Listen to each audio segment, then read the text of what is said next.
It's the real news. I'm Aaron Mate. The occupied West Bank faces its worst violence in years. At least 3 Palestinians were killed and dozens injured by Israeli forces in East Jerusalem and several West Bank areas. Tens of thousands of Palestinians are protesting new Israeli restrictions on the Noble Sanctuary, or Temple Mount, a holy site in East Jerusalem. Israel installed surveillance cameras and metal detectors last week after Palestinian gunmen opened fire on Israeli soldiers inside the compound. Palestinians have responded with an unprecedented boycott, refusing to enter the mosque gates and instead praying at the barricades outside. Al-Aqsa is ours, and we are for it. Whatever happens to Al-Aqsa will happen to us. We and all of Palestine and the youth of Palestine belong to Al-Aqsa, and whatever Al-Aqsa would need from us, we will do it. The clashes came after the Israeli security cabinet kept the metal detectors in place.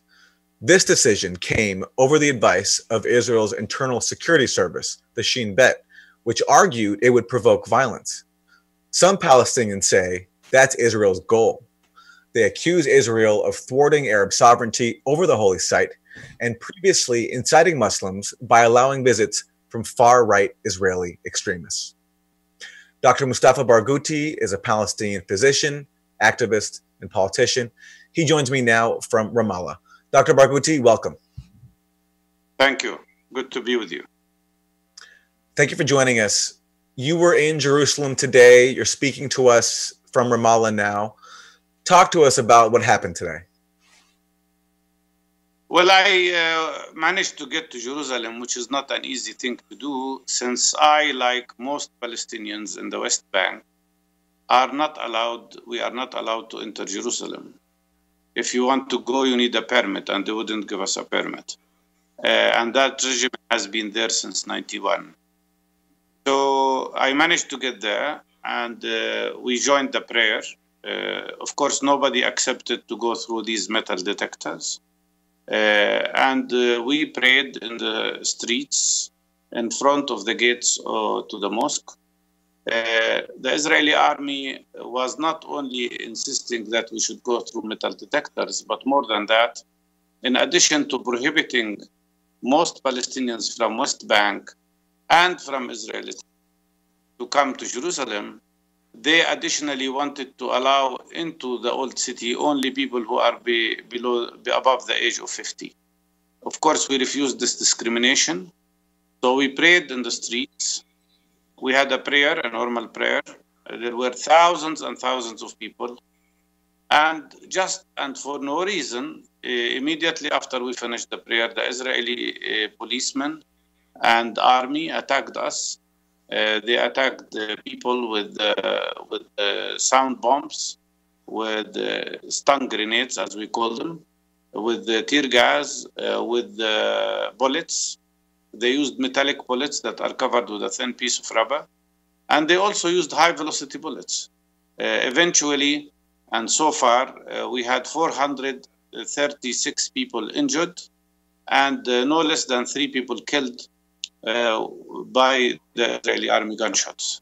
I want to say that it's not only that Israel tried to impose these metal detectors, they practically closed down 8 out of 10 of the gates to Al-Aqsa Mosque. And then they wanted to filter who enters and who doesn't enter through the 2 other gates. These Israeli actions are they are not for security reasons only. They are practically a political act which is trying to substitute and change the nature of the situation in the Aqsa Mosque. In a way, it's trying to say that Israel is in control and they can do anything they want and they can restrict anybody from entering the mosque. Okay, Dr. Barghouti, so I just want to note 2 corrections or clarifications that I should make based on what you've just said. I said in the intro that there have been dozens injured, but you're saying now the number is actually over 400. And also, it's interesting to note also that it's not just security cameras and metal detectors, as you say, it's also closing down all these entrances. So you mentioned the praying going on outside and people refusing to enter inside the mosque compound. A lot of people might just be hearing about this story today because of the violence that broke out and those deaths that you mentioned. But can you talk about this, as I mentioned, unprecedented action over the past week with Palestinians refusing to go inside the mosque? What's been happening and why they're doing it? Well, Palestinians are practicing civil disobedience. They're practicing nonviolent resistance. And our actions were 100% nonviolent till the army started shooting at people. And even then, some young people only throw some stones. But in reality, it was a nonviolent act, a peaceful act that was confronted by severe violence from the Israeli army. If you go back to 1 week ago, the whole idea of what's happening is that Israel used the case that there was an attack on 2 Israeli policemen by the way, 3 Israeli citizens. These are Palestinians, but they are Israeli citizens living inside 48 areas. They used this attack, which happened, by the way, outside the mosque, to justify taking measures to change the nature in the mosque itself. And we believe that all these actions were pre-planned by Israel, and they were just waiting for a moment to use them. And when they imposed these metal detectors and so many cameras and wanted to control who enters and who doesn't enter, of course, people were very upset and decided to refuse this Israeli measure because we perceived it as an Israeli consistent effort to change the situation with the other steps later. We anticipate that if we accept these metal detectors, then sooner than later Israel would say that Muslims, Palestinian Muslims, cannot enter the mosque from, let's say, 7 in the morning to 11. And then they will restrict the entrance to Israeli illegal settlers who would come to the mosque. And our impression is that this could lead to a much more difficult situation where Israel could try to divide the mosque. That's what happened in Hebron when a Jewish terrorist doctor went into the Ibrahimi Mosque and killed 29 Palestinians while they were praying. And the outcome of that operation was that Israel divided the Ibrahimi Mosque, and now it is prohibited for half of it is prohibited for Palestinians. So we don't want this scenario to repeat again in Jerusalem. But the issue is not only about the mosque, actually. During the last week, the Israeli government also took a very strange decision and to pass a law that would practically prevent any future peaceful negotiations about the issue of Jerusalem by insisting that any separation of Jerusalem or any discussion about bringing back the East Jerusalem to Palestinian side would require 2/3 of the votes of the Israeli Knesset, which is impossible. So in a way, Israel was taking away the issue of Jerusalem from the table of negotiations.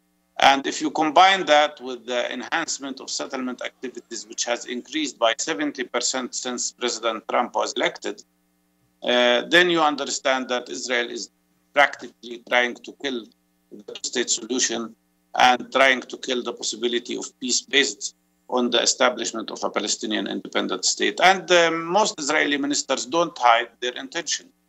They say there is no place for Palestinian state. They say that Palestinians cannot have their own independent free state. And that's why we see this action in the Al-Aqsa Mosque as part and parcel, as part of a parcel of activities or of measures that are taken to prevent Palestinians from getting free from occupation. All right, Dr. Barghouti. So in terms of that attempt to provoke Palestinians, as you say, can we talk history for a second? Because I think it's important to understand the context. Al-Aqsa is a flashpoint in the history of this conflict. I'm reminded in watching what's happening now of, first of all, what happened in the mid-90s in Netanyahu's first term when he authorized the construction of these tunnels at the Western Wall, setting off Palestinian protests that led to deaths. And then, of course, in 2000, when Ariel Sharon visited the Al-Aqsa Mosque under heavy police protection, huge militarized presence, that angered Palestinians, given his own record when he was the Israeli defense minister. setting off deadly clashes that then led to a brutal crackdown on Palestinian protesters, which of course set off the Second Intifada. That's correct. And let me remind you one thing else. When Oslo peace agreement was signed between Palestinians and Israelis, it was Netanyahu that launched a very big campaign of incitement against Yitzhak Rabin, the Prime Minister of Israel then, who signed the agreement. And that incitement by Mr. Netanyahu led to the assassination of the Israeli Prime Minister Yitzhak Rabin. And since then, he aggravated the public and was elected as a prime minister in Israel. And since then, he did everything he could to prevent the proceeding with the peace agreements and implementing the peace agreements and finalizing the negotiations about the future. This man is an enemy of peace. And now he, like Sharon, they both belong to the same political movement, originally the Likud. Both of them did everything they could to provoke the Palestinian side by taking measures in the Aqsa Mosque, which they know is the most sensitive place for all Palestinians. And they know it is a very sensitive place for 1,500 million Muslims all over the world. I think Netanyahu is trying to provoke the Palestinians so that he can break the possibility of any peaceful negotiations or the possibility of peace based on two-state solution. And Dr. Barghouti, can you talk about how the protest in East Jerusalem has spread to other parts of the territories? There was a march in solidarity inside Gaza, and we also saw some clashes break out today in other parts of the occupied West Bank. How has the protest impacted the wider territories? And if you could talk also about the difficulty of trying to organize mass non-Palestinian mass non-violent Palestinian resistance when you're living under occupation. It's not easy, but we are doing it. And for many, many years, many foreigners were telling us, why don't you organize mass popular protest, which we, by the way, did very well during the first Intifada and for years. Now we have mass popular nonviolent resistance. It's all over.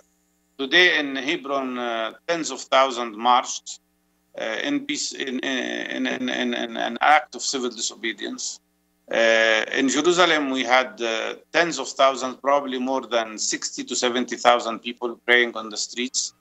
I don't think you can go more peaceful than that.